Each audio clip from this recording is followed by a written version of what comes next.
Bonjour à tous et bonjour François, comment ça va? Ça va bien et toi? Ah, je suis contente, enfin, ça fait un moment qu'on n'a pas fait de rubrique physio, hein. C'est vrai, c'est vrai. Ça te Et- manquait un peu? Mais Ouais, à fond parce j'ai vu. que j'ai vu des personnes avoir des fractures et autres et je ne comprenais pas. Et là, j'ai vraiment besoin qu'on m'explique ce qui se passe. Ok, Alors aujourd'hui, on va parler de la fracture de la main. c'est ça. C'est bien ça? Ouais, c'est ça exactement, ouais. Alors, quels sont les types de fractures que l'on peut avoir à la main? Alors, déjà là, au niveau de l'actualité, on a Cyril Gann, c'est la plus proche de nous, donc il s'est fait une double fracture, donc fracture de la main droite, fracture de la main gauche. La main droite est un peu plus complexe que la main gauche par rapport au fait que la fracture était déplacée. Donc qu'est-ce qui s'est fracturé? Il s'est fracturé les métas qui sont ici. Globalement, les fractures dans les sports de combat qui arrivent le plus souvent, c'est les fractures des métas, donc les os qui sont là. On peut aussi se fracturer le petit os qui est ici, qui s'appelle le scaphoïde. Celui-là, il passe inaperçu. Et il y a une fracture qu'on appelle la fracture de Bennett, qui est une petite fracture du métatarsien ici, là, pareil. Donc ça, c'est des fractures qui arrivent assez souvent dans les sports de combat. Et c'est vrai que dans les MMA, plus qu'ailleurs, j'ai envie de dire. Et donc on a Cyril Gann, on a Whittaker aussi contre Romero qui s'est fait une belle fracture du méta, là, du premier méta. Et donc finalement, pourquoi plus dans les MMA qu'ailleurs? Pour la bonne et simple raison, c'est les petits gants en fait. C'est les petits gants. Il faut savoir que dans les MMA, bon, on s'entraîne beaucoup avec des gros gants. Et le combat, bon, je parle de l'UFC, mais dans les autres organisations, c'est ça aussi. Les gants sont quand même plus petits. Les gants de Lyon, quasiment aucun combattant s'entraîne avec que des gants du UFC pendant tout son camp d'entraînement. Il s'entraîne avec des gants de boxe, il s'entraîne avec des gants un peu plus mitaines, mais un peu plus rembourrés. Du coup, le jour du combat, ils sont physiquement préparés. Ils ont des qualités physiques voilà, de puissance, mais la main, elle se retrouve finalement moins protégée que pendant le camp d'entraînement et sur un coup bien placé, ou mal placé aussi, mais sur un coup pleine puissance, ça casse quoi, ça casse. Mais d'ailleurs, tu montrais Mm. justement où les Mm. fractures pouvaient se faire, mais comment est-ce que ça casse? En général, ça casse par. Il y a il y a plusieurs choses. En général, c'est tout ce qui est la perte de poids. Donc il y a un déficit en calcium, ça fragilise les os. Les micro-traumatismes répétés au cours des entraînements qui, par l'augmentation de l'intensité des entraînements au fil du camp, augmentent. Les micro-traumas augmentent. S'il y a un cutting, donc l'apport en calcium diminue, les vitamines aussi, tout ça, ça diminue. Donc la fragilité de l'os augmente. Et puis, il y a aussi le fait effectivement que normalement les qualités physiques de l'athlète la veille du combat sont au maximum. Et donc tout ça fait qu'à la fin, premier coup, boum, boum, ça casse quoi. Alors tout à l'heure, tu as cité Cyril Gann, Mm. également, c'est Whittaker. Ouais. Et en fait, il me semble aussi qu'il est arrivé un peu la même chose à Taylor Lapillus. Est-ce que c'est bien ça? Oui, c'est ça, c'est à l'UFC Paris. À l'UFC Paris, il a pas. Enfin, avant, justement. Justement, et ça, c'est le problème, c'est que bien souvent ça arrive le jour du combat, et j'ai envie de dire c'est la meilleure manière de se le faire. Mais quand le camp est mal organisé, mauvais dosage de la charge d'entraînement, et ben ça peut même arriver avant. Et là, c'est trop dommage parce que c'est vraiment se casser, c'est faire une guerre avant la guerre quoi. C'est se casser une main, donc on peut pas combattre et se casser une main, c'est pas anodin. C'est pour ça que j'ai évolué sur le traitement après. Alors, est-ce qu'on peut parler du diagnostic? Ouais, donc pour savoir, c'est assez facile, hein. Si on a une main qui est en sandwich comme ça, avec une grosse rougeur sur toute la partie là, en règle générale, ça sent quand même la fracture. Il y a souvent cette sensation d'engourdissement dans toute la main et puis dans tout le bras.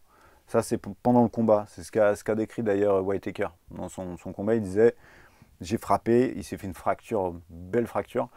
Euh, et, euh, et il disait j'ai rien senti. Je ne sais même pas quand je la suis faite, mais j'ai senti un petit engourdissement dans la main. Et voilà, ça c'est caractéristique de cette sensation. de la fracture.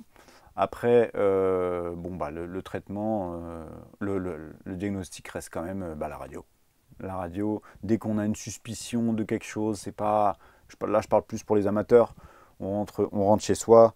Bon, je mets un peu de glace, puis ça passera. Non, on a une main comme ça, même pas forcément énorme, mais une main quand même avec un petit volume. On va aux urgences, on se fait faire une radio. Après, il n'y a rien, tant mieux, il y a quelque chose, on avise. Parce que le problème de la fracture, c'est que si elle est déplacée, si les deux os qui sont ici sont déplacés ici, et ben plus le temps passe, le corps humain, il perd pas de temps. Il commence déjà le processus de cicatrisation. Donc ça veut dire que la cicatrisation va se mettre en place ici. Et au bout d'une semaine, si la personne elle attend, ben, il va y avoir formation d'un cal, c'est-à-dire une boule. Et c'est à ça qu'on reconnaît aussi ceux qui se sont cassés la main et qui ont attendu. Ils ont une boule qui se crée. Et donc le traitement, ça consiste à faut recasser pour remettre une broche. Enfin, c'est compliqué, alors qu'il suffirait juste de se faire une radio, c'est défait, ok, on avise, on guide la cicatrisation et c'est sur les bons rails. Donc, par rapport aux amateurs, on ne prend pas ça à la légère. C'est pas rien, parce que souvent, bon, bah, dans les sports de combat, ils ont tendance à être un peu durs, un peu, voilà, c'est pas grave. Non, ça va, j'ai rien. Je suis un bonhomme. Je suis un bonhomme. Et donc le traitement, hein, on va finir avec le traitement. C'est ça. Donc, bon, bah, le traitement, il y a un traitement préventif déjà.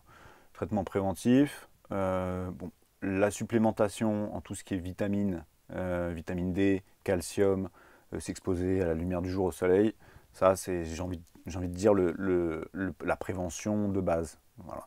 Et ça, bah, à l'approche, et ça j'en avais déjà parlé dans d'autres chroniques hein, pour la fracture tibia, à l'approche du combat, vraiment, il faudrait augmenter la dose de ces suppléments-là. Après, bon, bah, le dosage de la charge d'entraînement, hein, pareil. Si on ne peut pas enchaîner les sparring durs, on ne peut pas enchaîner sparring dur plus à une session de sac où on va développer de la puissance. J'ai déjà vu aussi dans certains camps des combattants qui faisaient du makiwara. Je ne sais pas si tu vois ce que c'est. Makiwara, c'est une planche de bois que les karatékas japonais. Ah si, tu vois, c'est bon. avec l'espèce de paille autour, et ils frappent dessus pour voilà, sensibiliser. J'ai Voilà, très bien, ça marchait. franchement, ça fait mal. Voilà. Donc du coup, bon, bah, ça j'ai déjà vu ça, c'est pas le bon truc. Donc en prévention, voilà, il y a ça. Il y a aussi bon, bah, ce qu'on appelle les technopathies, c'est-à-dire vraiment bah, apprendre à bien frapper. Ça c'est la base, mais bon, quand même, pas mettre le point comme ci, comme ça, voilà, ça c'est quand même important. Et puis le matériel, avoir des bons gants, des gants de 16 onces quand on sait que ça va frapper fort, des gants de 16 onces, pas s'entraîner avec des gants avec marqué UFC, c'est mignon, mais ça je le vois hein, chez les amateurs, je vois ça, ils achètent le truc UFC, ils voient UFC, ils achètent UFC, les gants ils sont comme ça frappe n'importe comment, ça frappe, en plus il y a les ground and pound, il y a beaucoup de fractures de main sur les ground and pound, parce que bah, la tête elle est petite, hein, et boum, et ça te tape dans le sol. Donc bon, il y a ça en prévention, c'est le bon matériel, un bon strap, des bonnes bandes, on va bien s'occuper du poignet, de la colonne du pouce ici, et de venir des phalanges là.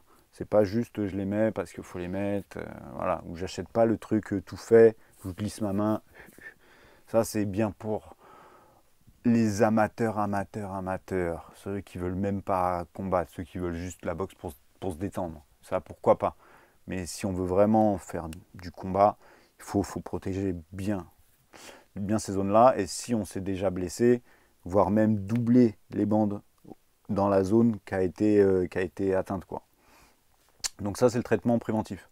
Après, le traitement curatif. Donc voilà, je me suis fait la fracture. Bon, bah là, il y a deux options. Soit la fracture n'est pas déplacée, comme j'avais dit, et à ce moment-là, une petite attelle, ça suffira. On part sur, en général, 6 semaines d'immobilisation, le temps que l'os consolide, et puis voilà, très bien. Si c'est déplacé, là, il va falloir passer par la cage chirurgie. Bon, bah, il y a du matériel d'ostéosynthèse hein, qui mettent en place, donc des plaques, des broches. En général, ils aiment bien mettre les broches. Donc ça va être 6 semaines de broches. Après, on va les enlever. Après, il y a, on va dire, 2 mois d'immobilisation qui suit, avec de la rééducation en parallèle. Et puis après 3 mois où la rééducation va continuer, mais un petit peu plus orientée vers le sport de combat. Donc par exemple Cyril, là, au moment où il s'est fait la fracture, il a signé pour 6 mois.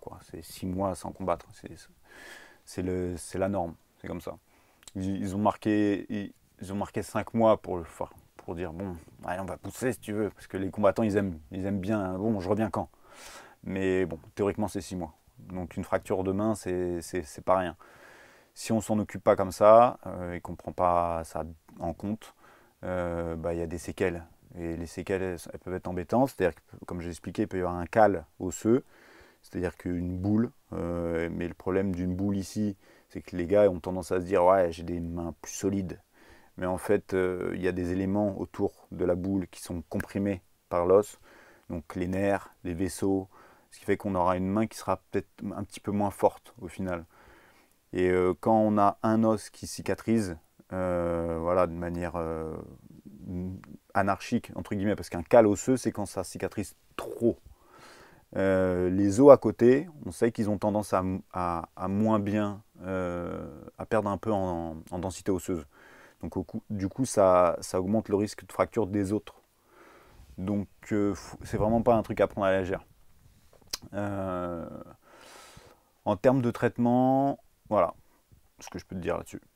Donc, on va encore attendre un petit peu, en fait, avant de revoir Cyril Gane, qui a quand même posté, enfin, je ne sais pas si c'est lui ou son club, qui a posté qu'il revenait quand même un petit peu en entraînement. On peut faire des petits shadows, on peut, pareil, avec des gros gants et des bonnes bandes, on peut reprendre un peu l'appréhension, faire un travail de préhension, etc. L'entraînement peut reprendre, mais c'est tout ce qui va être frappe dure, quoi. Frappe dure, préparation à un combat, où là, oui, non, pas tout de suite. Après, la question qu'on peut se poser, c'est est-ce qu'on peut renforcer la main, justement, avec le makiwara ou autre, cher au karaté. Voilà. Ouais. En soi, on peut travailler son grip. Voilà. Plus on a une masse musculaire autour de la main qui est présente, forcément, les os va y avoir une cohésion entre les éléments osseux qui vont être un peu plus forts. Voilà. Après, on peut avoir une main de Golgoth, on frappe dans un mur, ça va casser, quoi qu'il arrive. On ne peut pas vraiment prévenir ça, malheureusement. Après, on peut effectivement insensibiliser, entre guillemets, la main, dans le sens où quand on va frapper, on sentira moins l'impact. Ça, c'est possible. Ça, c'est effectivement le makiwara, ça a été fait pour ça, pour insensibiliser un peu la main au niveau des coups. Mais ça n'empêchera pas la fracture. Parce que les gens, ils pensent qu'on peut renforcer les os, comme ça, en faisant des impacts répétés. Alors que non, si c'est bien dosé, pourquoi pas? Pourquoi pas? Parce qu'on sait que l'os, il réagit à la contrainte en créant un petit peu plus d'os. Donc si c'est fait avec parcimonie, pourquoi pas? Mais il ne faut pas compter là-dessus. Mais malheureusement, si c'est mal dosé, au contraire, ça fait des micro-traumas qui là vont fragiliser l'os et ça va orienter vers des fractures. Eh bien, vous avez eu l'analyse très complète de François Maubert, qui est masseur kinésithérapeute, également préparateur physique, également... On continue ou pas? Non, podologue aussi, t'as pas dit podologue. Podologue, oui, podologue également, c'est important. C'est important. Les pieds, c'est important, excuse-moi. On tient debout grâce aux pieds. Voilà. Donc peut-être une prochaine fois, on pourra aussi... Fracture de pied. Oui. Non, ça peut se faire. Ça peut être bien. Ouais. Merci encore. De rien, merci à toi. Puis j'espère que ça vous plaît. N'hésitez pas à aller liker les réseaux sociaux de François Maubert. Il y a toujours des informations, c'est une mine d'or. Je compte sur vous pour aussi vous abonner à MMA Story France et on vous dit à très vite. Salut. Salut.